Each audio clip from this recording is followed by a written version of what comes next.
Hey everyone, welcome back to 22 Panels. This is the podcast that aims to examine, explore, and elevate the medium of comics.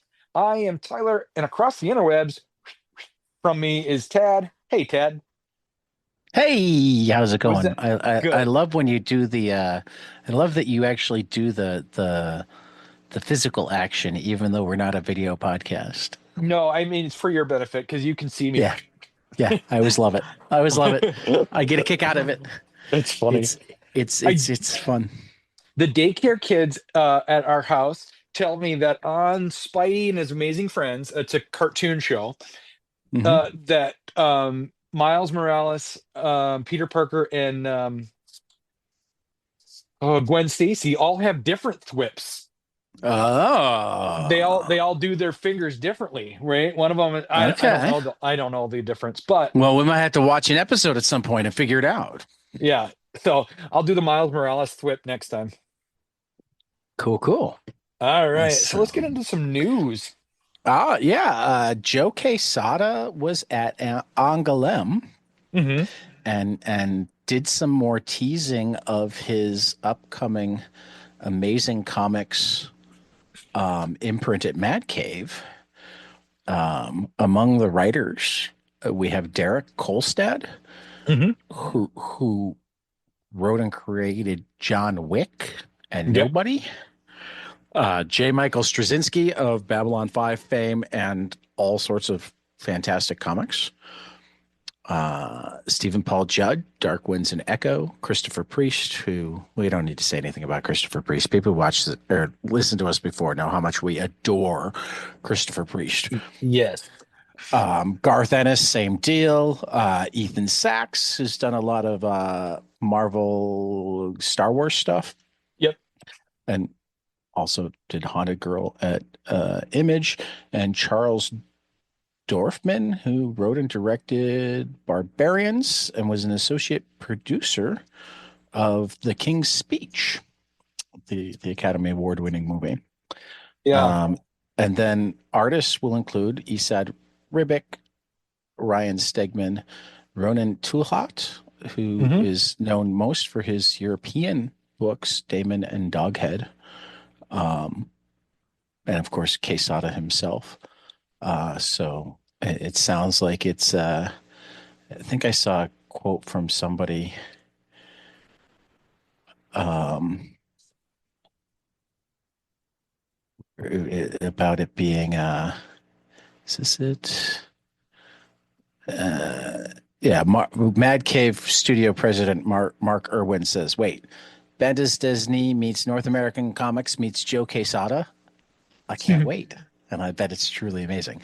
So the first book is actually, I don't know if we've got a release date yet, but it'll be coming in sometime this year. It's called The Disciple, It and looks it cool. I love appears the cover. well, and it also appears to be a reimagining of Hamlet. Um, Dorfman and Quesada are sharing writer duties, with Quesada drawing, Wade von Grawbadger doing the inks, Richard Eisenov on colors, and Joe Caramagna on letters. Yeah, it looks really, really cool.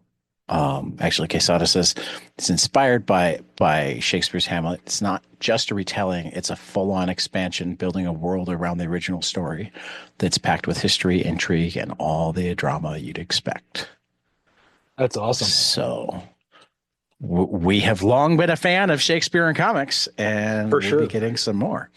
So I'm looking Don't forward to mind that. me, Ted. I have just got a headache right here, and so Oh, I'm I get that. my my I fingers are have cold, so I'm I rubbing my now head. have a headache log. You do?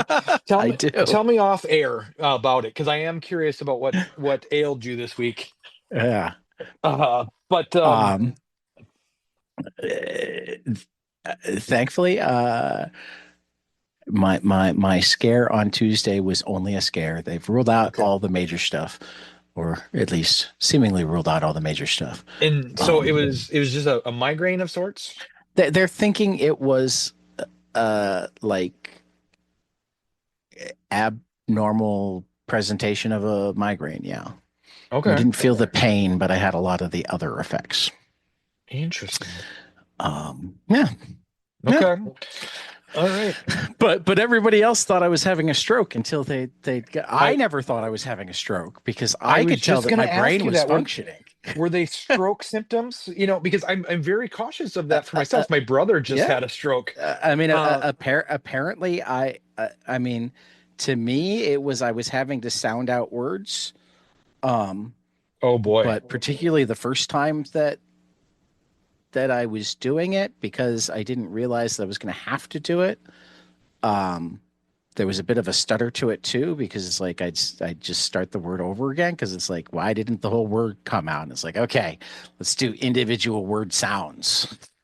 But Oh my no. head's running on overdrive thinking of all these things. So like Yeah, but I stroke can never imagine. occurred to me because the brain is working, the messages just weren't going out. I can Uh, imagine people's reaction because what yeah, you're yeah, no, describing are stroke I symptoms. started to realize that that that people thought it might be serious when I didn't have to wait at the emergency room. Um, Oh, so were you at school or what happened? I was at home. Okay. I'd stayed home for the day because I wasn't feeling well, and like if if I hadn't had just this crazy thing where I don't know exactly what happened because I was asleep, but um I suddenly felt like I was drowning, and really it was like the oxygen from my CPAP went down wrong or Hmm. whatever. So I like spasmed and was like trying to get my head above water until like my body figured out I wasn't above water, and I ripped off the mask, and then kind of gasped breath.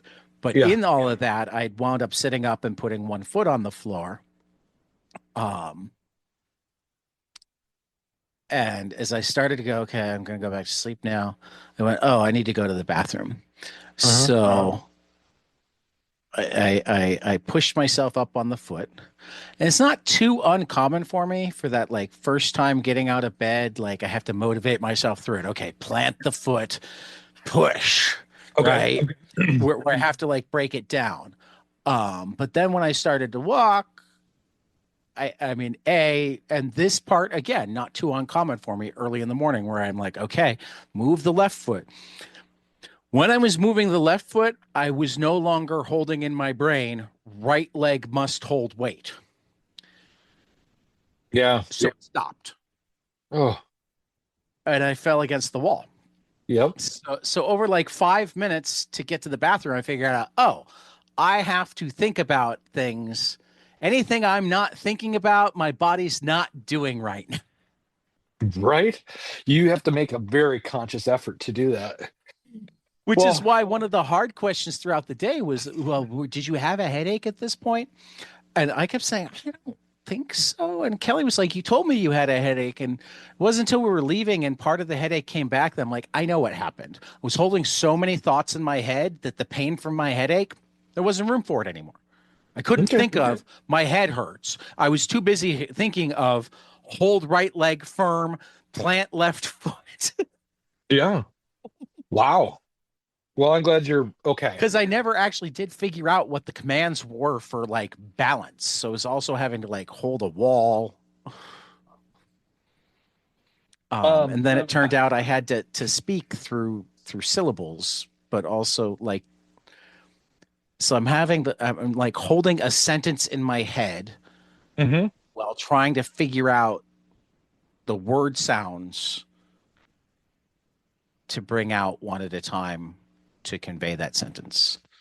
And again, for me, my brain was working. It was the like brain to the rest of my body that didn't work, which is the opposite of what would happen if you had a stroke. If Right. you have a stroke, that means oxygen didn't get to your brain for some period of time, Yep. right? My brain was in overdrive. So that didn't even occur to me until much later. I actually started worrying about ALS sooner than that. I'm like, am I going to have to like learn to use one of those optical devices like Stephen Hawking where I move my eyes to pick the words out? Yeah. Because I will, but like, how long does that take? Hmm. Weird.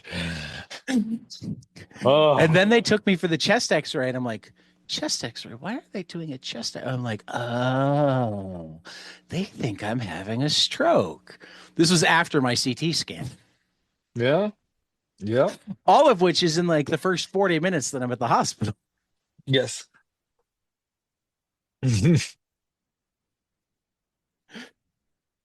I have some thoughts on corporate medicine, though. I was at a Yeah. very rich hospital, Hmm. or let me rephrase. I assume it should be. Well, I mean, frankly, all hospitals, particularly all hospitals that are parts of hospital systems, are rich hospitals. Lots of hospitals have like billions of dollars in cash on hand. Um, but it was a hospital in one of the richest suburbs in Chicagoland, and Uh-huh. also close enough to the city and with densely enough populated suburbs around it that like it should never expect to have not have a decent number of Care. people, Yeah. right? Yep. Yep. Um, I had two beds. Both of them were in hallways. Hmm. Okay. The nurses, doctors, and techs were amazing, but they were also ridiculously overworked. I bet. But I saw a lot of suits running around, sometimes trying to tell the people who actually knew what they were doing what to do to make their lives easier. And they're sitting there going, you Yeah. don't get it, do you? Get the fuck out of my way. I got somebody that needs Whatever. Yeah. something Hmm. right now. Yep. So, like, I don't know why this is so hard for America to understand, but the best outcomes in medicine don't align with profits. That's true. Profit shouldn't be part of the equation.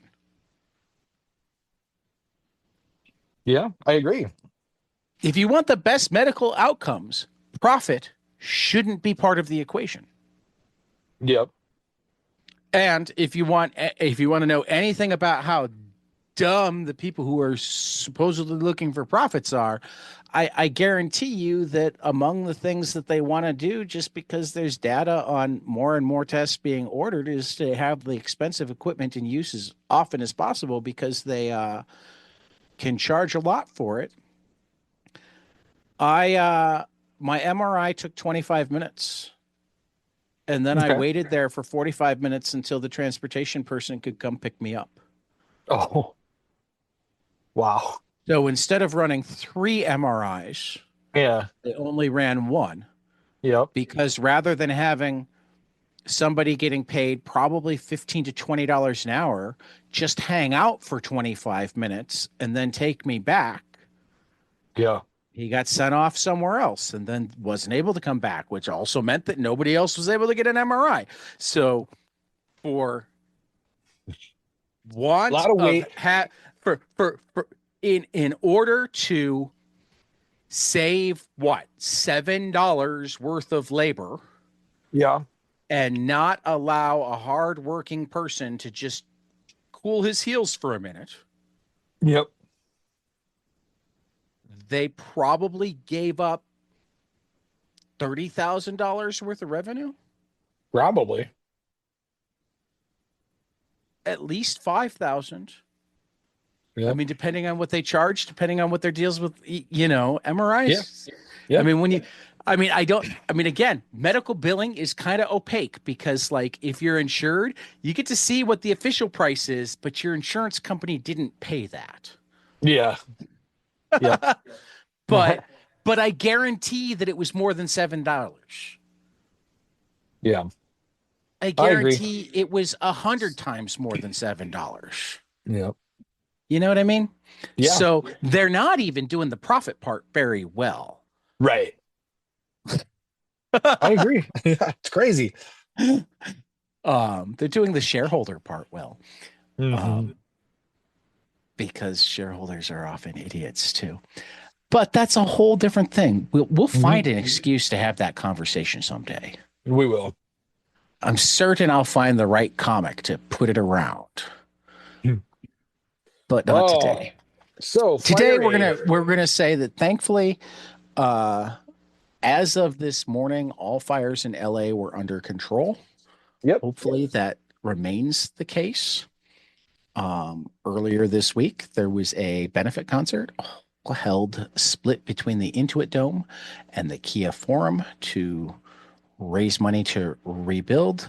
Billy Crystal hosted. It was put on by the Azoff family, a really rich um, family involved in the music business.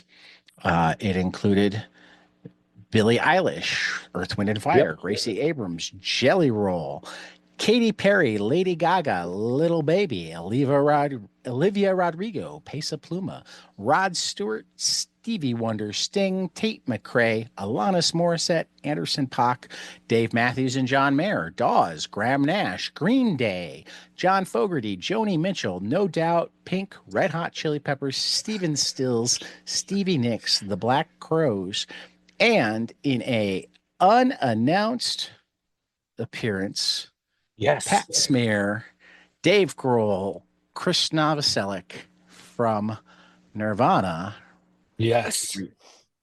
reunited to do four Nirvana songs with Joan Jett, uh,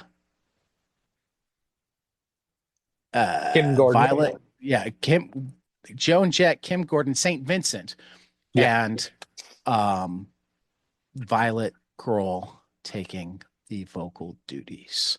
Yeah, So that that's was cool. fantastic. I know it's still streaming on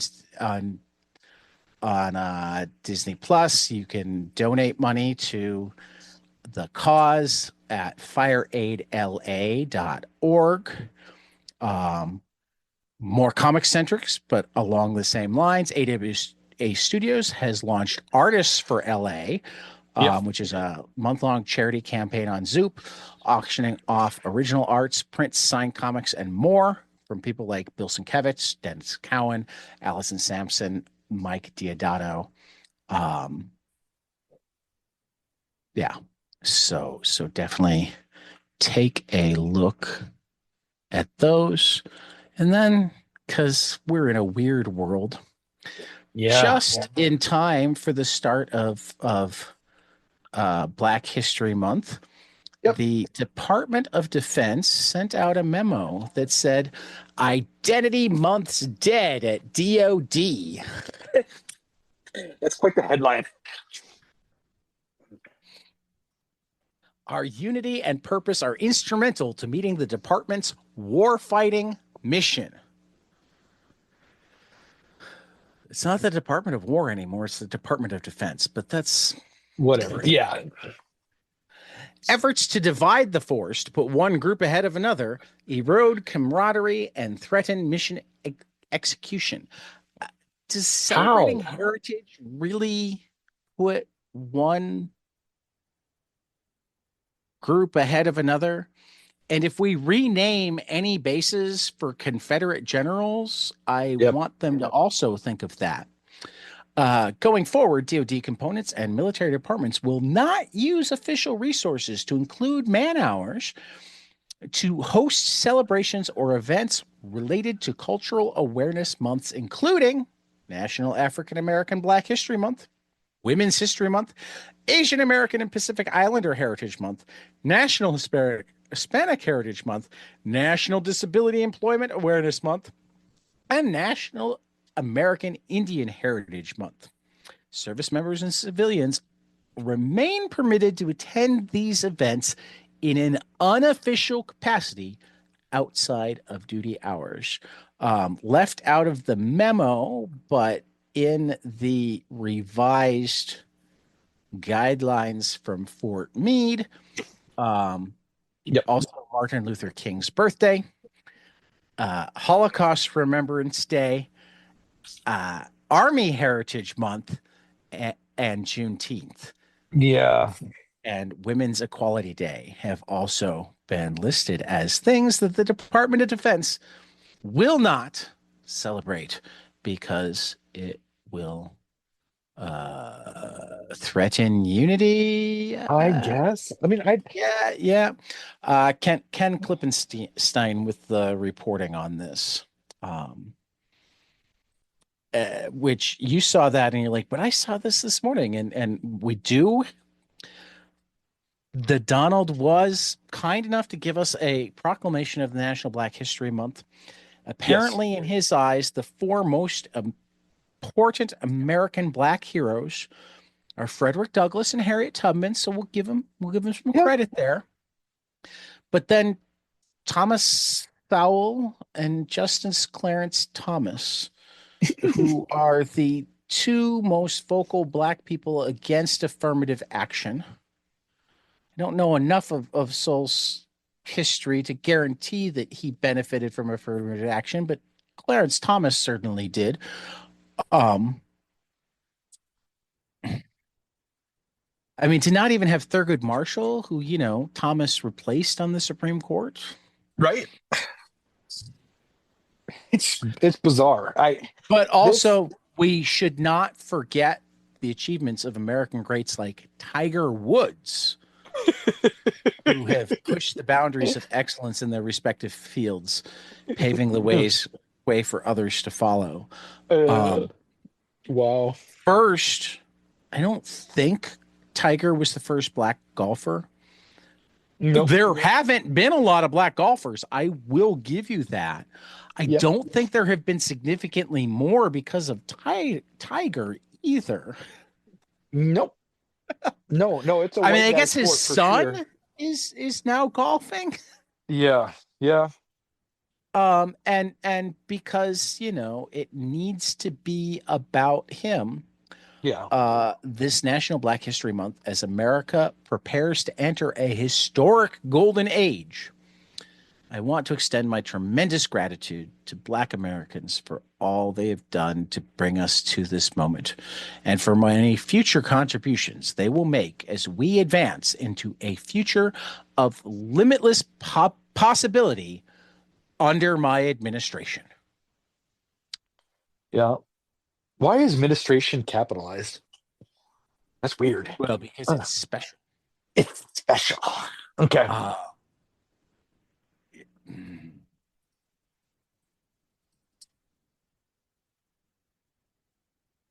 oh, wow. I know. This is what I was telling you. I, This I is what. just I just read the last paragraph. In Yep. witness whereof I have hereunto set my hand this 31st day of January in the year of our Lord 2025 and the independence of the United States of America, the 249th. Weird. It's just bizarre. The whole thing. Like, this is so out of character for him. Like, what's he? No, this is completely in character for him. I mean, Okay. it wasn't written by him, but it's also True. completely in character for the people who write for him. This is the type of shit he comes up with all the fucking time. I guess I meant, like, why is he even speaking about Black History Month at all? I mean, he has not made Well, because any. because it's not officially Black History Month without a proclamation from the White House, and it would be a really big deal if the proclamation didn't come out. Whereas if the proclamation comes out, almost nobody's going to actually read it. I wouldn't be surprised if we're one of few media outlets, little us, few Yeah. media outlets that actually go, really? Between Frederick Douglass and Harriet Tubman, the next cool Black people you can come up with are Yep. Thomas Sowell and Clarence Thomas? And Hmm. even among Black athletes, Tiger Woods, you've never Exactly. heard of Jackie Robinson Oh, or yeah. Willie Mays or Hank Aaron or Jim Brown or Walter Payton or Michael Jordan or I was just gonna Kareem say Michael Jordan, Abdul-Jabbar, Magic Johnson. Magic Johnson, Muhammad Ali, George Yeah, Foreman. we can just keep going. I And mean, the Williams sisters, Arthur Ashe.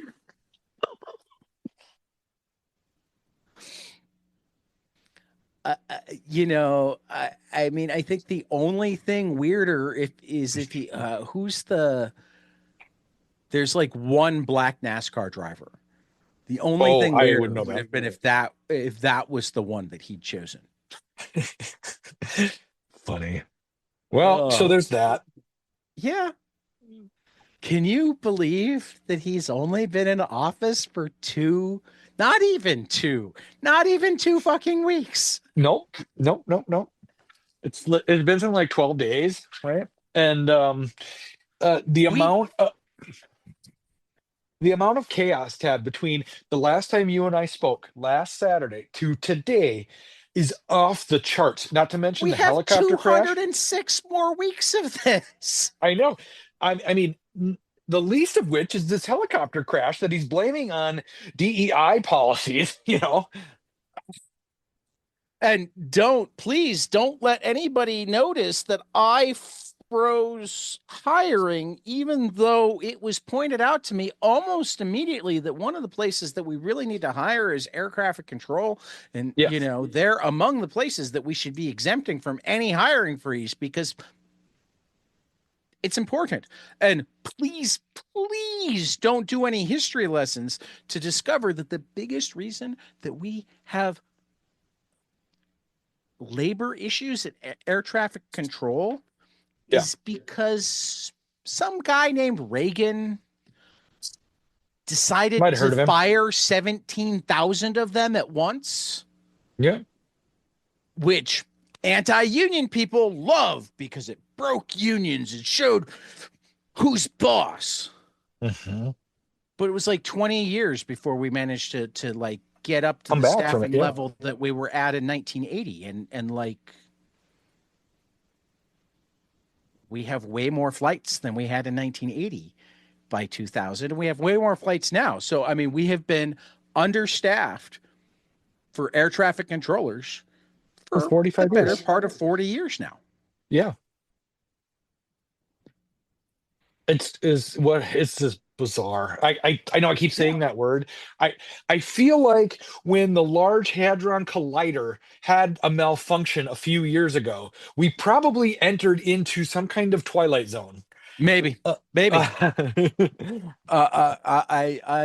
I could go for that. Particularly if there's any chance that we'll ever leave it, mhm. then I would like it a lot. Yeah. Yeah. All Oh. right, let's talk about some comic books. Yes, I like that idea. Yeah, New You to picked out the Order. Daredevil one to talk about. I did. Charles Sewell, and Steve Steve McNiven. McNiven. Yeah, let's see here. I gotta move my camera here. Scroll down a little bit for me, Ted. Cold Day in Hell. Cold Day in Hell, Hell Gone Cold. After a horrific series of events, the world is in shambles. Matt Murdock is old and his powers have faded to nothing. But Matt will not, however, sit by and watch his fellow New Yorkers suffer. So instead of swinging around the city from his Billy Club line, he slings soup at a food center for the poor. But when a mysterious, wrinkly old man interrupts a secret convoy, causing an explosion, a deadly gas fills Hell's Kitchen, and this tale takes a turn that will change how you look at the man without fear. This will be in In shops. stores April 2nd. Where's the date? April 2nd. Yeah, just a couple months away. Yeah. Looking forward to it.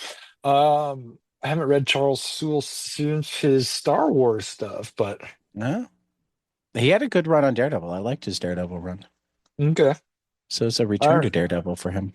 Yeah, Huck, Big Bad World #1 from Raphael Albuquerque and And Mark Mark Millar. Millar. Yeah, I put Raphael's name first because it was higher up on the list there, but he's one of my favorite artists, Well, because it's actually. a cover. Yeah. Yeah. Yeah. Um, let's see here. Huck is an autistic man with extraordinary powers who tries to do one good deed every day. Now he's back in a sequel where a mysterious man tells him he and his mother aren't the only super people out there, and there are others in hiding just like them.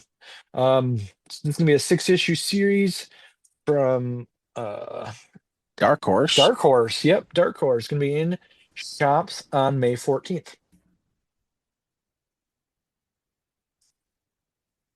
All Cool beans. right. I was a fashion school serial killer. I'm just going to let that hang for a second because it's such a great title. I was a Yes. fashion school serial killer. Of course. Doug Wagner Who just who else kills it. could Yeah. this be from but Doug Wagner and Daniel Hilliard? Yep.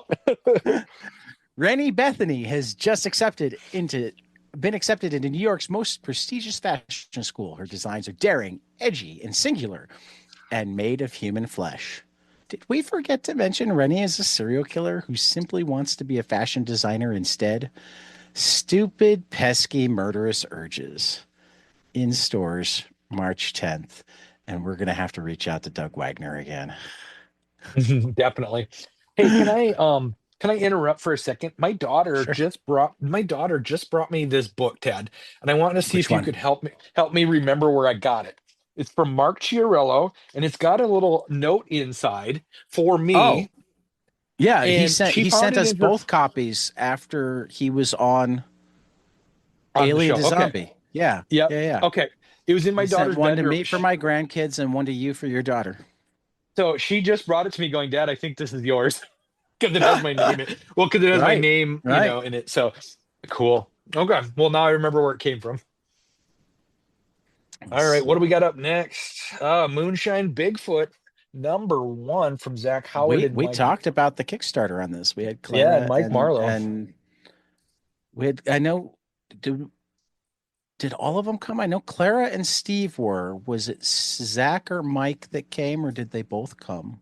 I think I Zach don't came for remember. sure. Right. But anyway, Buzzard County, 1981. Moonshine Bigfoot spends his days making a living while outwitting clueless cops, reckless rivals, and buffoonish Bigfoot hunters. All is hunky-dory until he draws the attention of Illuminati-esque cabal. With his partner in life and crime, Amethyst, our hairy hero is about to learn that some problems can't be handled by jumping them in a souped up Mach 1. This is a 30-page book, going to be in stores on April 16th, and it looks like it's from Image. Looks Yep. cool. Cool, cool, cool. Resurrection Man, Quantum Karma from Ram V and Anand RK. He's back. Mitch Shelley, the Resurrection Man, has led thousands of lives, and with each unexpected death and resurrection comes a new superpower. But after living a life to its full conclusion, Mitch Shelley is awoken by a new purpose and power, saving the universe. Follow the Resurrection Man through time as he fights against a monster of his own creation, Gasha Dokuro, a sadistic World War II internment camp commander who has inherited a twisted version of Shelley's powers. The lines of cosmic order will begin to blur as no good deed goes unpunished. And whatever the cause, whatever the consequence, this much is true. He's dying to save you. Brought to you by Eisner Award winning team of Ram V and Anand RK. They did Blue and Green together. They did Graffiti's Wall together. This prestige format miniseries promises to be the one you'll want to read again and again. In stores April 2nd. Nice. I'm really liking the prestige size things. Yeah. And speaking of Star Wars, Hmm. Alex Segura and Film Noto bring us Star Wars #1. An epic new adventure begins for Luke and Han in the wake, Luke, Leia, and Han in the wake of Return of the Jedi. New York Times bestselling author Alex Segura launches the bold next era of Star Wars. Luke Skywalker must defend the New Republic from a bloodthirsty gang of mercenaries. Han Solo investigates a deadly underworld mystery and saves a surprising ally. Leia Organa must grapple with a new alliance opposed to the goals of the New Republic. In stores May 7th from Marvel Comics. Nice. How about some All graphic right. novels? Yeah, let's jump into the graphic novels. This one was yours, right? Nope. Pretty Death be certain this one's damned. yours. Hmm. Cool. Cool, cool, cool. It is mine. You. It's you. It's It's me. you. It's me. All right. Death Be Damned hardcover from AJ Bernardo, Noel Pasquale, Mike Alcazarin with art by AJ Bernardo. Death Be Damned is a compelling graphic novel that thrusts readers into a dark, where the undead rise in defiance against injustice and crooked societal norms. Crafted by the creative team of Mike Alcazarin, Noel Pascal, and AJ Bernardo. What were you going to say? The narrative unfolds when a television crew crashes a party of society's elite at a remote hacienda and supernatural revolution of the undead suddenly boils over. A formidable legion of zombies led by a mysterious 10-year-old girl and armed with sickles and scythes emerges to challenge the living. The story weaves together horror, action, and poignant critique of societal disparities, engaging readers' high stakes struggle for survival and justice. Who will survive? Death Be Damned spans 232 pages of intense, thought provoking narrative brought to life through A.J. Bernardo's masterful narrative illustrations, all in striking black and white and red. Ablaze is proud to present another smash hit from the world of Filipino comics, a horror story with a universal appeal in shops July 30th. And this is out from Ablaze. Dimwood from Richard Corbin. Dimwood is the next book in a series of deluxe graphic novels from renowned creator Richard Corbin's library to be published by Dark Horse Comics. This special edition collects the never-before-published graphic novel Dimwood and also features bonus material, restorations, and an epilogue from longtime Corbin collaborator Jose Villarrubia, letters by Nate Picos of Blandbot, and an introduction by Joe Lansdale, all presented in a gorgeous hardcover with a dust jacket. In the densely vegetated forest of Dimwood, a young woman returns to her family home after many years' absence. Zara has gaping holes in her memories of her childhood and family, as obscure and dim as the surrounding forest. Dimwood Mansion, with its decaying labyrinthine levels, she seeks in Dimwood Mansion, with its decaying labyrinthine levels, she seeks the missing pieces of her past and makes connections with the mysterious disappearances and gruesome murders in this original Gothic tale, Corbin's final graphic novel. And we've got some cool people with quotes, but we'll just go with the short one from Alan Moore. Mr. Richard Corbin, a genuine giant of his chosen medium. So yeah, this will be in stores on June 10th. And listen, we haven't done Dimwood because I don't know if it was in heavy metal, but listeners of the Heavy Metal Book Club know about Richard Corbin and at least the Heavy Metal Book Club's love for him. So there you go. Love Languages from James Albon. Let's see here. Two foreigners in France reach across language barriers and turn each other's lives upside down in this stunningly beautiful queer romance graphic novel painted in dazzling watercolor. Sarah Huxley has moved from London to Paris only to find a lonely life of corporate drudgery and disappointment. A far cry from her romantic expectations of the city, she collides with Ping Lo, a young woman working as an au pair to a wealthy family of Hong Kong expats, and the two bond over their shared struggle with the French tongue.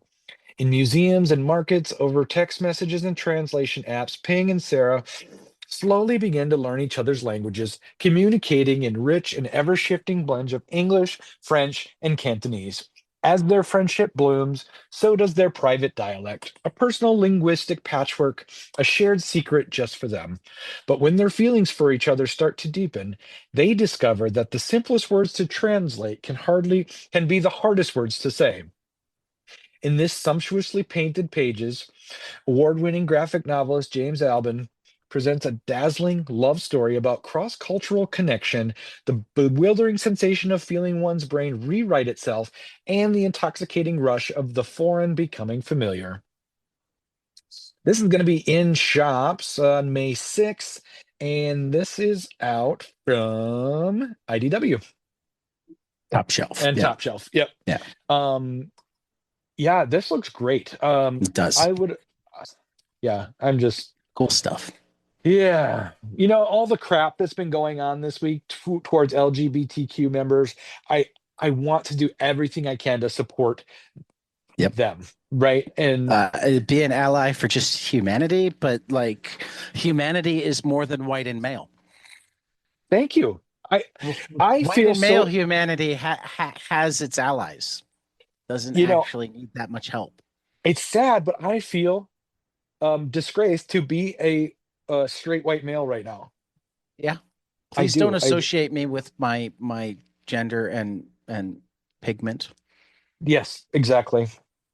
Anyway, anyway, Misery of Love from Ivan Alagby, translated by Donald Nicholson Smith. Colonial history haunts the stunning spectral graphic novel, a spiritual sequel to the author's Yellow Negroes and Other Imaginary Creatures. In Misery of Love, Ivan Alagby continues his interrogation of race and family in modern France.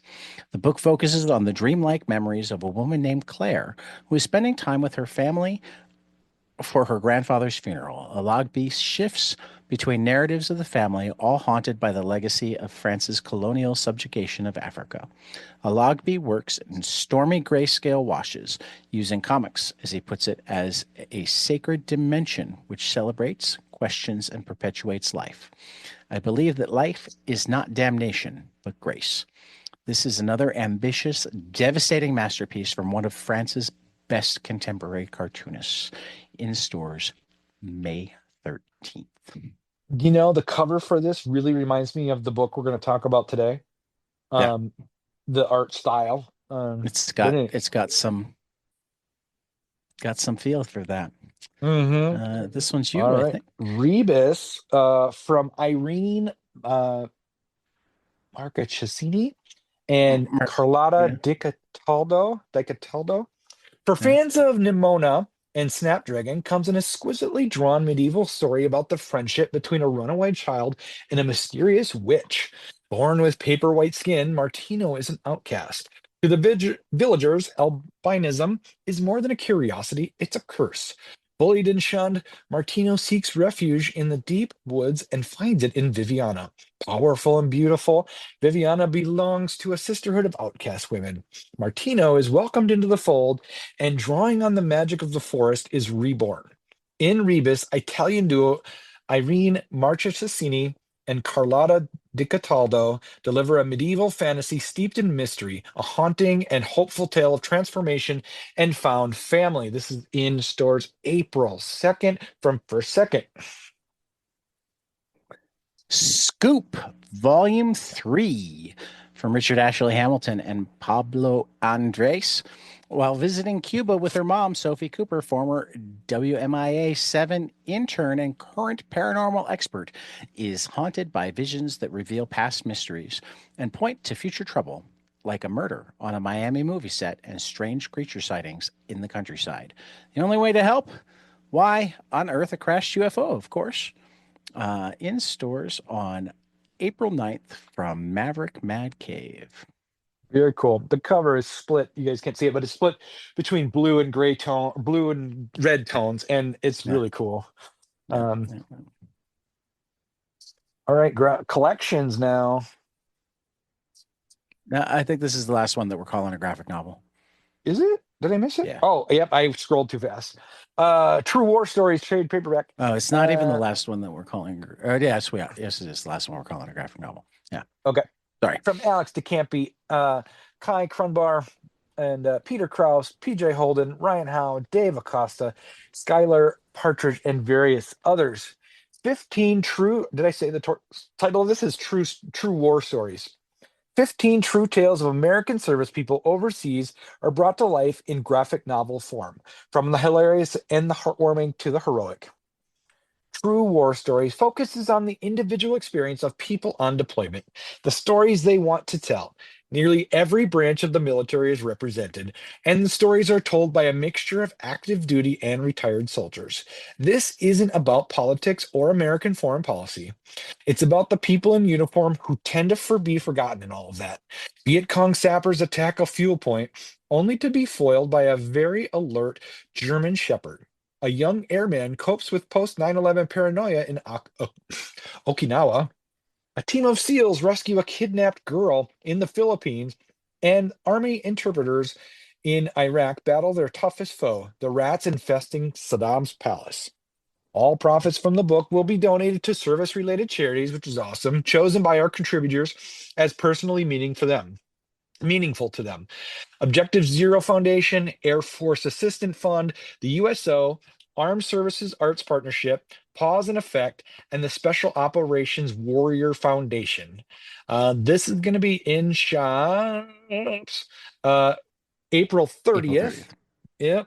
And this is out from Image.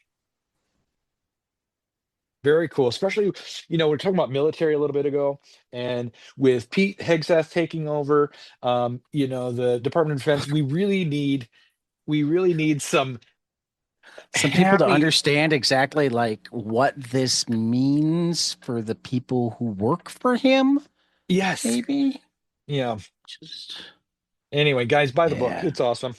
Yeah. Horizon Experiment, comics anthology that puts new spin on popular genres and pop culture icons. We've actually talked to Pornsack about this. I invited him back with as many people as he can bring. Still waiting to hear from him. Comics anthology. The Horizon Experience collects 5 one-shots by some of the most celebrated names in comics, literature, TV, and film, providing pilots for new series featuring a Chinese James Bond, a Muslim exorcist, a reverse Indiana Jones, East African werewolves living in Miami, and an Evil Dead for black nerds. Um, in stores April 16th. It's Pornsack, Pichette Choate, Terry Dodson, Rachel Dodson, Sapir Perzada, Michael Walsh, Tanner Rivdu, Kelsey Ramsey, Jose Villarubia, Jay Holtham, Michael Lee Harris, Vita Ayala, Skylar Patridge, Jason Wordy, Jeff Powell, Becca Carey, and Will Dennis. What do you think a reverse Indiana Jones is?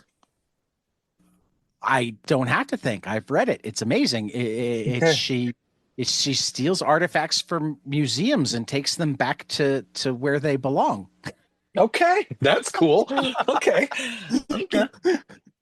That's awesome. Belongs All in a right. museum? No, it belongs as the sacred talisman of the people that you took it from. Good point. Okay, I'm definitely going to read that. Yeah. All right. The Moon is Following Us, Volume 1 from Daniel Warren Johnson and Riley Erasmo. When a mysterious force kidnaps their daughter, parents Sam and Duncan must do whatever it takes to bring her home in this heartbreaking and action-packed graphic novel duology. Sam and Duncan Lamar love their 6-year-old daughter, Penny, more than anything in the world.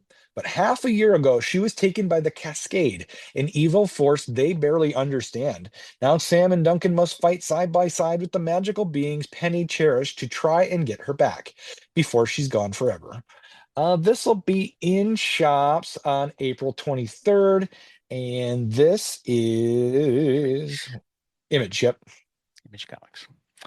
Profane from Peter Milligan and Raul Fernandez. It's the most important case of Private Detective Will Profane's life. Solve the murder of Spud Coltrane. But this isn't just any murder case. Coltrane is an author. The author famous for creating the fictional character, Will Profane. With the death of his author being all too real, where does that leave his unwritten destiny? The main suspects? Spud's professional rival, Ken Kane, Lillian Macbeth, the beautiful nightclub singer who desires eternal youth through fiction, and Red Glove, Profane's bona fide nemesis who is determined to escape his tormented existence of losing to Will again and again.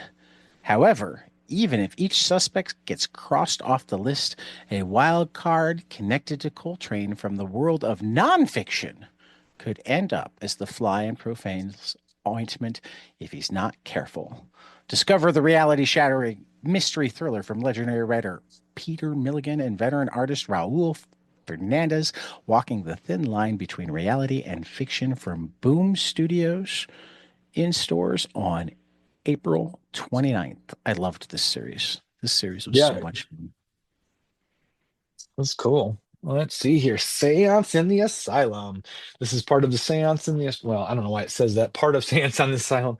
Uh, let's see here. From Clay McLeod Chapman and Leonardo Marcello Grassi. Seance in the asylum will have you questioning what is real and what's not, or in this case, who's mad, who's sane, or who's actually possessed. 1865. The Civil War finally reaches its grueling end. Soldiers returning from the front line, come home broken, their minds shattered. An influx of patients overwhelms the Ashcroft Hospital, an asylum in upstate New York. Dr. James Templeton is busy developing a radical new theory. Spiritualism, the act of communicating with the dead, is its own form of therapy. What better way to draw out these mental maladies than with a little assistance from the other side? Templeton enlists Alicia Wilkinson, a medium who, as a young girl, established herself as a sought after conduit capable of contacting the dead, but her own past continues to haunt her. These seance sessions become a cutting edge form of spectral therapy where patients are permitted to converse with, perhaps expunge their own maladies. By reaching out beyond the veil of our own world, these spirits aid in drawing out the illness of the patient. But something is changing in the patient. They are acting different, possessed, perhaps. Templeton's experiment is a success, too successful. It is up to Alicia to understand what is happening to to the patients of Ashcroft before it's too late. This is going to be in shops, you guys, on June 30th from Dark June Horse. 3rd. June 3rd. I have number dyslexia. Yeah. June 3rd from Dark Horse. Yep. This is you Uh, too. yeah, I'm just scrolling on my own notes here. Violet Flowers from Maria Lovett. Maria is a sensual, okay, not Maria, a sensual vampire tale about vengeance and acceptance and the importance of embracing who we really are. Vengeance blooms in their veins. An ancient clan of vampires reunites after centuries. The Sentinel, a vampire who watches over all supernatural creatures, has been murdered. His erratic sister Cornelia will stop at nothing to get revenge, even when she's charged with a mortal to take care of. In our world where the cult of youth and beauty rules, Cornelia has remained old and wrinkled for ages, abstaining from her vampire urges, but her addiction to blood may prove her resolution is not as firm as it seems. This will be in stores on April 23rd, which is my sister's birthday. I don't know why that just popped in my head.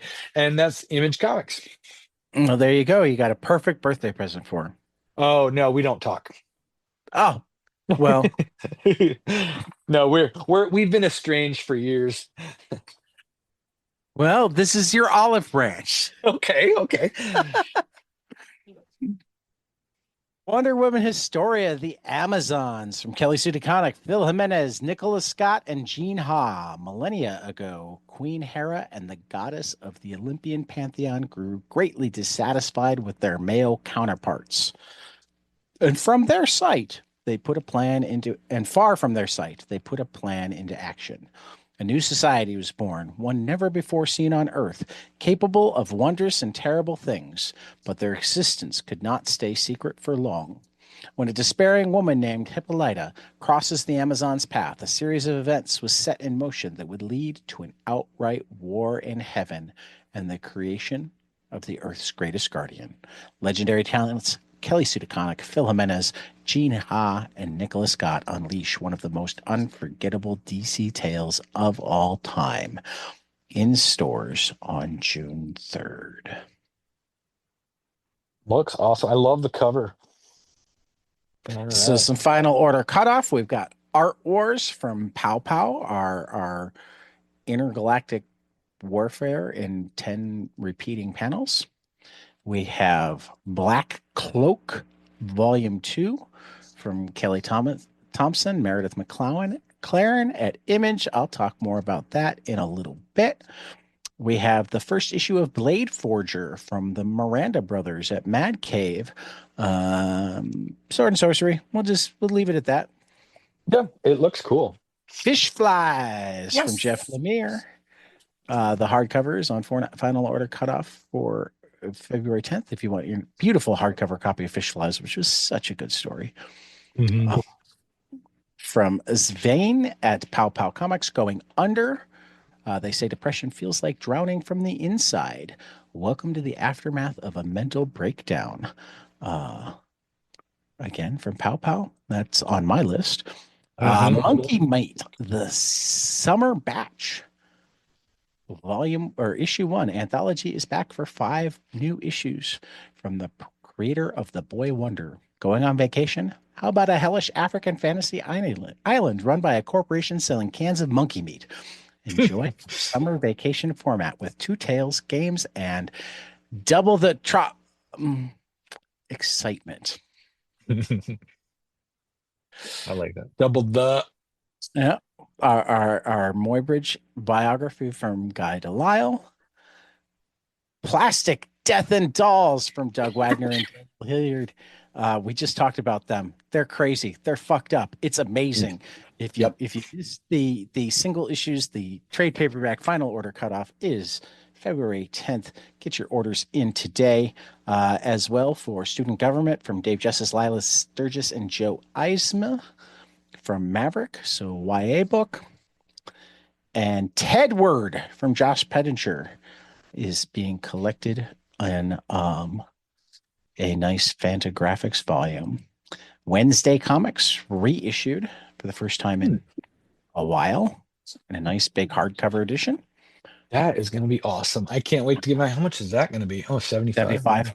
Yeah. Okay. And Who Are the Power Pals? A buddy comedy graphic novel about fame, friendship, and just how long you're willing to fake it to make it. Issue one is on final order cutoff right now from Dwayne Murray, Ahmad Rafat, and Dark Horse Comics. Kickstarter's worth looking at. Sancha and Blanco. A nice story about a couple of dogs. Looks pretty cool. Hmm. From Ray Chow. Hank Howard, Pizza Detective from Robert Venditti and David Lapham.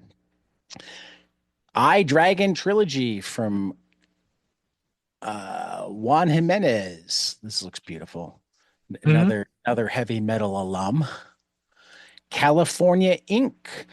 In the near future, California becomes a corporate country with factions fighting to shape the new nation. The bridges for superpowered teen girls risk it all to save their beloved city of Oakland, California. Go check out my talk with Greg Burnham right now. He Hmm. did this with Jamie Rochelle and Leo Stevens. Always punch Nazis. Omnibus. The project collects the 3 anti-Nazi anthologies that changed the face of the industry. I don't know if they changed the face of the industry or not, but it looks pretty cool. I haven't backed it yet, but I feel like I will. Oh, have they reached the $7,000? Ooh, okay. So Almost, they're almost, currently at almost. 6,338. At the $7,000 stretch goal, they will create a sticker that says "fuck off red hats." I want that. Oh, I like the 7,500 special always punch Nazis postcard to be mailed to the White House or whoever. That's fun. So yeah, so some always punch Nazis looks fun. The Shift from Split Vision Press. Story and worlds are formed from 4 artists taking one writer's script and each building their own vision from it. And then Dark Pink Comics, the world's freshest new comic book adventure. Radical comic book set in 80s New Orleans, combining a noir detective story with supernatural elements and unique music integration never seen in a comic before. So those are our round of crowdfunding. Yeah. So Sorry, I yeah, gotta go on. Hold on. yeah. Ugh, We're okay. going on the long side. I'm babbling here, but we're babbling today. We're Yeah, and I babbling know today. it. We're just getting to amazing books. What'd you love this week, Tyler? Oh, Black Hammer Spiral City. My favorite Inspector Insector gets his ass kicked. Uh, this is from Jeff Lemire and Teddy Christensen. Man, this story is just getting it's cool. I love it that it's not focusing on the characters that we've already gone through so many times. You know what I mean? Right. So really loving it. Um, now this one, did this come out this week? Sync 14? No, I because think both of these next two ones actually came out last week, but with all the diamond issues, they're getting to shops at different that's what I times. thought. I thought that because I went to the store and these were both in my box, and I'm like, wait a minute, wasn't I supposed to get these last week? But they didn't come. So Right. I apologize. Pretty Mine certain. are No, they're not up to date. Sync but you're for not the only one going through that. yeah. Sync 14 from John Lees and Alex McCormick. Great. We got to see the Fox Mask guy come back. I can't think of his name right now. Um, I'll look it real Dig. quick. Dig. Yep. And Dig. then Epitaph from the Abyss from Jordan Thomas, Cullen Bunn, Chris Condon, Andrea Sorrentino, and Valeria Bruzzo, and Andrea Moody from EC Oni. It continues to just be awesome. Yeah, I loved string number 3 from Paul Tobin and Carlos Oliveras at Mad Cave. Yep. The girl that can see strings connecting people who murder each other and people who have Yes. sex with each other. Star It's Trek so good. Defiant number 23 from Christopher Cantwell and Anil Unzueta. Worf's son is trying to reclaim his honor. And Black Cloak number 11 from Kelly Thompson and Meredith McLaren wraps up the second volume of Black Cloak. A nice tie up to a great mystery in a really creative and fantastic world. I love what Kelly and Meredith are doing with this book. It's a Hmm. big favorite of mine. So Nice. I fixed your number What for the was One it? Piece race because you put in 280, which would have meant that you'd managed to forget like 80 chapters from last week. Yeah, you're correct. I'm on 380.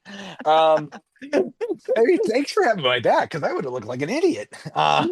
But 380 is where I'm at. I Yeah, rather than still being like within 10 chapters of me, you suddenly would have been 108 chapters behind, even though I only read one volume this week. so bad. It would have been funny if I'm um, like, I was so slow, I went backwards. how I about Luffy this volume? uh-huh. He is just taking it to another fucking level. Another level. He's just ramping Like, it up. I mean, he he clearly cares about Robin, but I think he actually just cares about any of his crew members that much. I don't think it's specifically Robin. I think it's no, you're fucking with my crew. True, but I even felt like Robin, has not been the most trustworthy, right? And so And doesn't matter to him.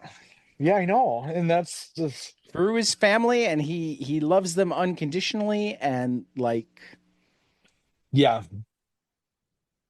yeah, I yeah. agree. It's been great. I can't find the time to really get a good chunk in this Yeah. past week, but I mean, I crazy like we have students and shit. hmm I and mean, then why won't they just be quiet and learn on their own so we can read more comics?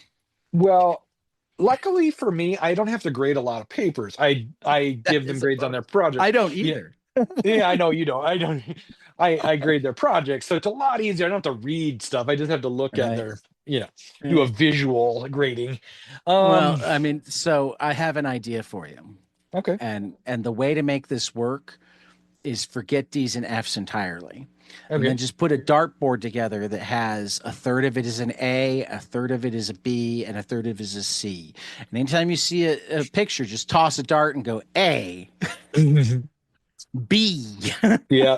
Well, lucky for me, I have rubrics for all my projects, so I can go on there and see, they get Did you five do points what you for were this, 5 points. supposed to do? Yeah, because so many times kids are going, well, art is so subjective. How can you give me a B? That's an A. You just Well, because you were supposed to do pencils and you skipped them yep.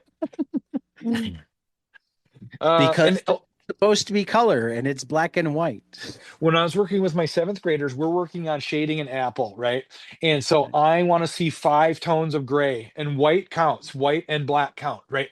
So basically, I want white and black and 3 gray tones, and they can't do well. They can do it, but they don't want to. Um. Anyway, Well, let's get to our great but yeah, Luffy responsibility. was a whole nother level. This it was Yeah, fun. he. Oh man. I it- Getting to great responsibility. Yeah, no, I Yeah. need to do more Jules Feiffer. I This book was amazing. Yeah. I loved this. I agree. I actually picked it up at my library because I knew we had it. When you suggested it, I didn't say it on the air, but I'm like, ooh, we have Jules Feiffer at our library. I'm good. I'm good. Uh, are you Yeah, frozen no, or are you it just was off to the side there? no, Okay. I'm leaning down to offer one of the new cats some treats, seeing if she Ooh. will actually eat them from my hand Okay. because they're But still kind of skittish. and I am so glad I did pick this up in physical format because it's oversized, the book Yeah. that I have, and it's in this stunning black and gray watercolor. And Yeah. it's just, getting to see it in this bigger size as opposed to my tablet would have been I don't know.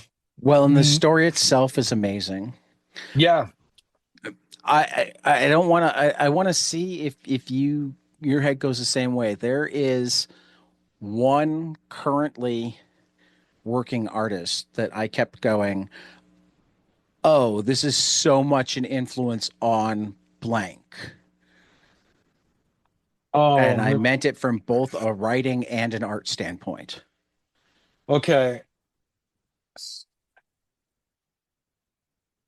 I mean, it has a little Jeff Lemire vibe to it, but I don't think that's who you're going with No, because but because of that's the really story. close. That's Because of the really, really story is not really close. a Jeff Lemire story. Um, It's who? really, really close because the Okay. person I'm thinking of is the only person other than Jeff Lemire to write to draw any Sweet Tooth. Oh, shoot, who was that? Man, I don't know who is it. It has a very Matt. It feels like it's in Matt Kint, Kint's Kint, yeah, DNA. Matt Kint. Yes. Oh man, Grass It Kings. very much feels like it's in Matt Kint's DNA. Yeah, like I'm looking at my Grass Kings right over there, and yes, I agree with you. Yeah, yeah, Oh yeah, man, yeah. No, this was. I mean, I didn't know what to expect because did we say I the don't know did we say Jules the title Pfeiffer, yet? but well, yeah, Kill My Mother from Jules Yep. Pfeiffer is what we read. Um, and it's a loose art style, but it always worked. Yeah. He doesn't actually Uh, do a ton with panels, so he'll no. often draw you all over the place with word balloons, but he's really good at drawing you with those word balloons. Yeah. So you can just follow Because the balloons through the story. his Um, handwriting is a little bit tough to read. The word balloons look like his own handwriting. I'm guessing, but yeah, it's just tough to read a little it's bit. a more classic script. Yep, yep. It's a more classic Um, script, but I do. I like how it's broken into chapters. I mean, since it's a yeah, bigger story. often short chapters, but yeah, broken into Yeah, chapters, broken into parts. Um, you've got like I mean, I call it a coming of age story, except that it like skipped the decade where the coming of age happens. So it's like you got to see a young mother and her teenage preteen kid and the preteen's like boyfriend slash hanger on, and then you're 10 years later and it's the older mother with the estranged 20 something kid and the boyfriend who's now at war. yep, yep, yep. It Um, does skip those formidable but you still years. feel like you still feel like you're getting that come of it. I mean, you can feel the time in between. Got set up well enough on the beginning, to get you to the characters making sense in their new Hmm. forms. Yep. Um, there was a murder mystery mixed in. There was a missing person mystery mixed in.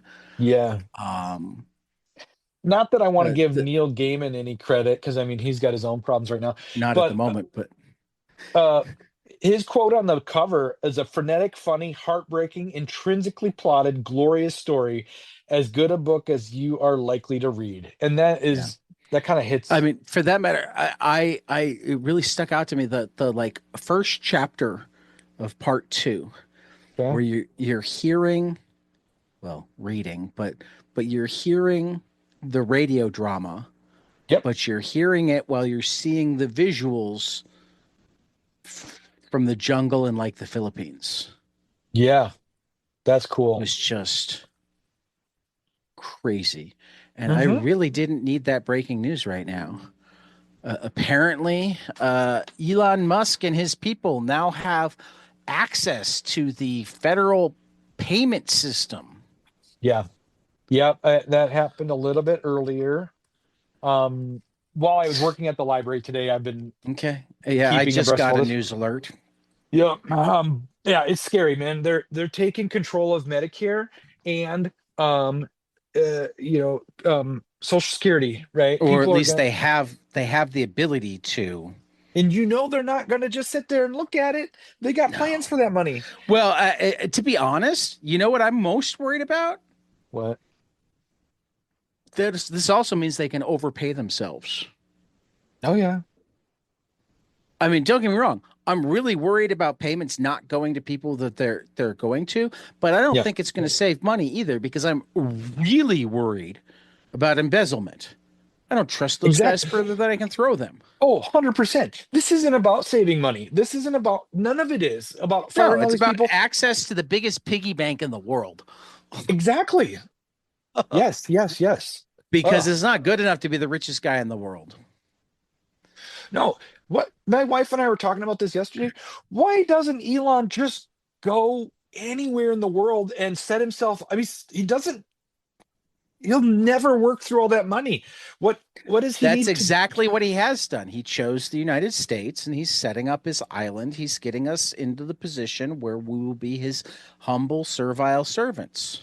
Yeah, you're right. I'd buy an island of my own somewhere and just sit there. But that's what he's doing. Yeah, you're right.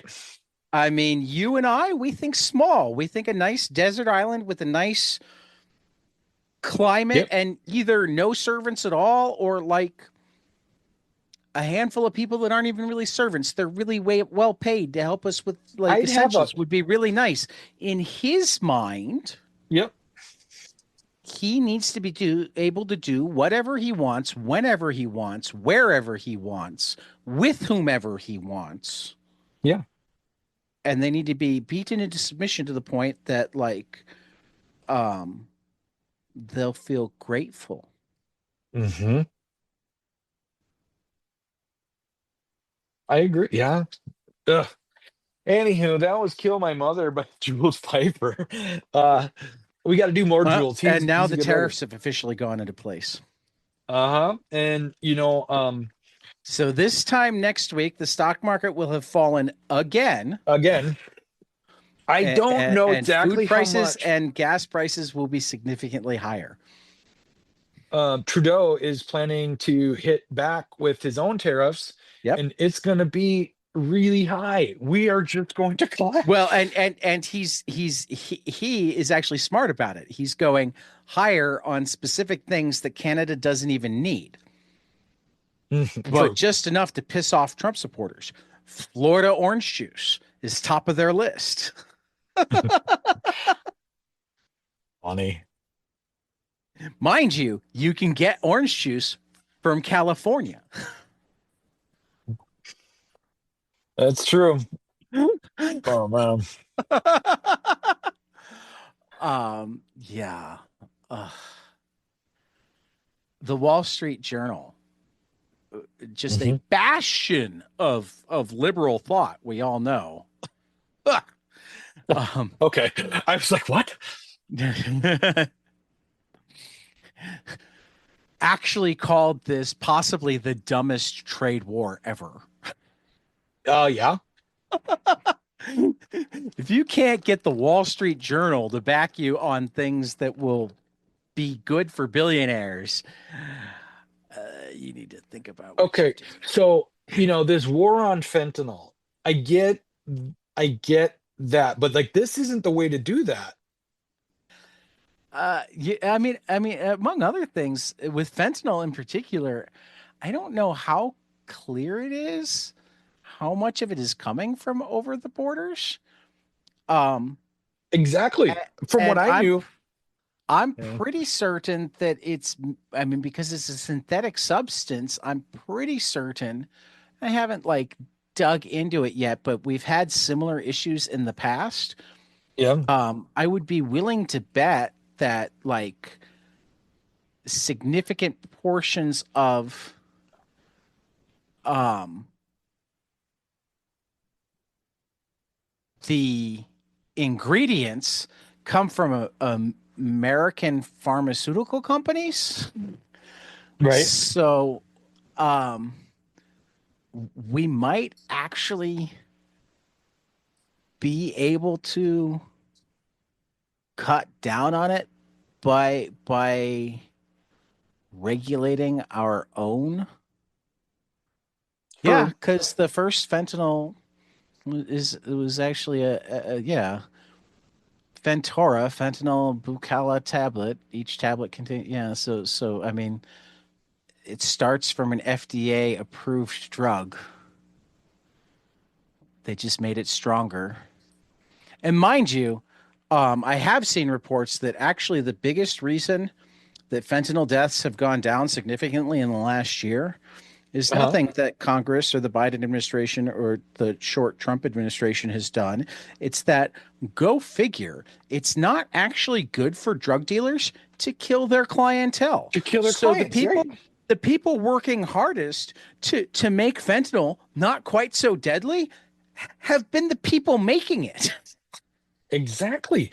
Like the Because it's bad for business to kill two your years ago, customers. even a few, like 2 or 3 years ago, when we had fentanyl training at school, just the tiniest little pinhead of fentanyl will kill you. And it's like, uh, Eh, well, that's what we I don't we were know that told. that was ever true, but that's definitely like That's what we were the told. number of stuff that they taught. I mean, fentanyl and candy. No, there was never fentanyl in candy form.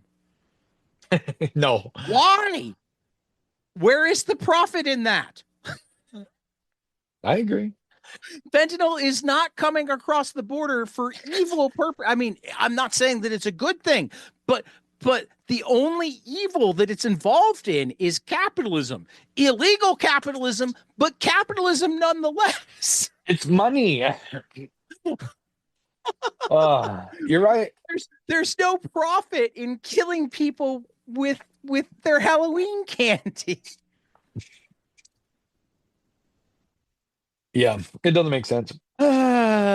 Anyway, how about some good looking stuff from next week? I know one that you've been looking forward to, the Give Me Liberty, a revised history of the American Revolution from Gilbert Shelton, Ted Richard, Gary Holgren, and Willie Murphy will come out from Fantagraphics next week. Hmm. Um, Fourth volume of What's the Furthest Place from Here from Matthew Rosenberg and Tyler Boss will be out next week. And I don't think you have it up yet, but I did send you Do the link to the Matthew Rosenberg talk, didn't I? right So after we get probably by the done. time you're listening to this, you can listen to my brother Peter and I talk to Matthew Rosenberg. Um, and my picks are Caitlin Yarsky's third issue of Living Hell at Dark Horse. Um, Chip Zdarsky and Jorge Jimenez and Tony S. Daniels' final issue of Batman at DC, Batman Yeah, 157. Um, and then Snot Girl number 18 from Brian Lee O'Malley and Leslie Hung. my comic shop got shorted on all of those, so I didn't even get a chance to. Not Batman. We had Batman Well, no, 157, they haven't but been shorted yet. These are books we hope will be spectacular. They come out this coming Wednesday, dude. oh yeah, yeah, yeah. I'm like, we didn't have that. I'm like, Yeah, yeah. I mean, okay, clearly your comic shop got shorted on Ripperland because that came out digitally 2 weeks ago, and physically this last week. But I think Dark Horse is switching to PRH, but I think they're just switching to PRH. I Um, yeah, I just left it on the list because I didn't get it yeah, last week. you But haven't gotten to read it yet. Makes yep, sense. yep. When I'm looking forward to is When I Lay My Vengeance Upon Thee, number two. I just picked up number one the other day and really I loved it. This thought is you'd from read. Gus. I thought you read number one when I read number one. I read Because it you had it as digitally. one that you were excited for, Yeah. and then I wound up having it as one that I thought was amazing, and I thought you hadn't liked it as much as me. Well, I bought it. I've read it. I've read it online. Okay. I have high hopes for it. Yeah, That's why it made my amazing list. yeah. Um, Gus Marino and Jacob Rebelka. yeah, Uh, Green Hornet and Miss Fury #2 from Alex Segura and Federico Soresa. I Soresa. have I have #1. I haven't read #1, but I'm looking forward to it. So, Yeah, I haven't read either of them yet, but I uh, love me some Alex Segura. and I love Green Hornet. I don't know the character of Miss Fury as well, right? Right, So I've seen her before, but like, so I'm kind of excited to see what Alex does with it.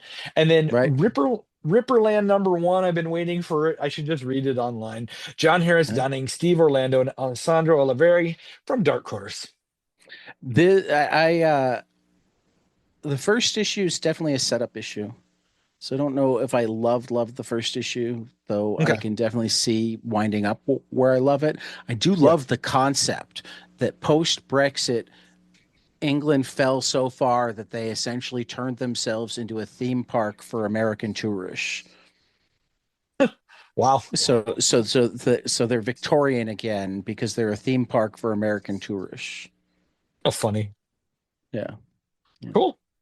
That's their export or import. Mm. I don't know how you want to. Yeah. All right. Well, Post Brexit, they became a theme park. when we get So off of the recording, let's figure out what we want to talk about for next week. yeah. Well, I mean, I have one idea that would just make my reading easier because Let's we're do going to it. be reading at least some of it for Brit's Cabinet. Which have you ever read Paul Chadwick's Concrete?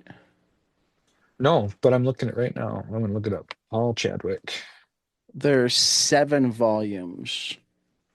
Ooh. I don't know if So we I'd could, want to do 7 weeks with it, but maybe 2 volumes a week. yeah.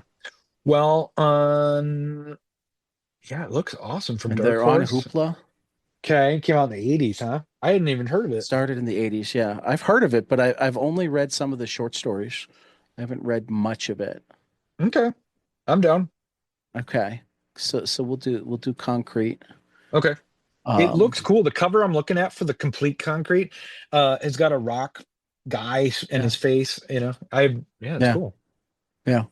So, all right, Well, there that's we the go. plan. We'll do the Okay, first 2 volumes of concrete for next week. perfect. Um, though at some point I also want to do maybe let's even plan it right now, unless something else comes up. I want to do.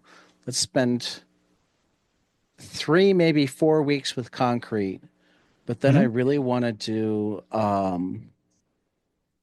why am I drawing a blank on it right now? Astro The City. Oh, monstrous. sure. Uh, Maybe we'll do the new volume of Astro City in between, okay. but I Because really want to do monstrous okay, because I've been wanting to read that forever. And I've read like sure. the first couple of volumes a couple of times and just never managed to keep going. And it's dense enough that it's one that's much better if you can keep going, because otherwise you just got to go back and start over. Because Does it's that make so sense? packed. It's so packed. Right, Yeah. right, right. I'm looking it up right now. Who wrote it? That's also Monstrous. on Hoopla. Monstrous. It's Marjorie Liu and Taka Sanita Okay, from Image Comics. found it. Yep. And they've got like the 3 volume hardcovers like Saga does. Yeah. So I was thinking that we might just do it like that Okay. because Hoopla has them that way too. So we can do the book rather than the volume, and it's like 18 issues rather than 6.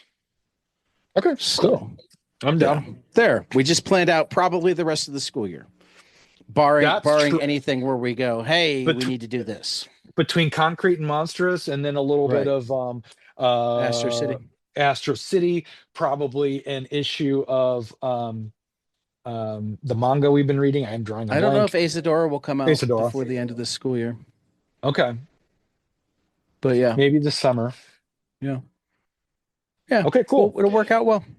All right, guys. Let, Thanks let, for let's plan on 4 weeks of concrete, okay. 1 week of Astro City, Hmm. and then it'll be at least 3 weeks of um monstrous. Actually, we'll plan 3 to 4 weeks of concrete. We'll see how we feel after the second week on whether we want to do the last 3 books in 1 week or whether we want to split them between 2, because there's 7 books. Yep. Sound fair? Yeah, sounds great. All righty. All right, guys. Thanks for man. listening. Thanks for listening to our babbling about the inner workings of Everything. this amazing podcast. Thanks for listening. And we will catch you guys after the next page. See ya. Hey guys, this is Tyler from 22 Panels. I'm here to tell you all about our Patreon. If you enjoy this show, please consider donating to our Patreon to keep this show going. We have many different tiers, all different levels to help you decide what's right for you. Okay, so get on out there to patreon.com/22 Panels Podcast.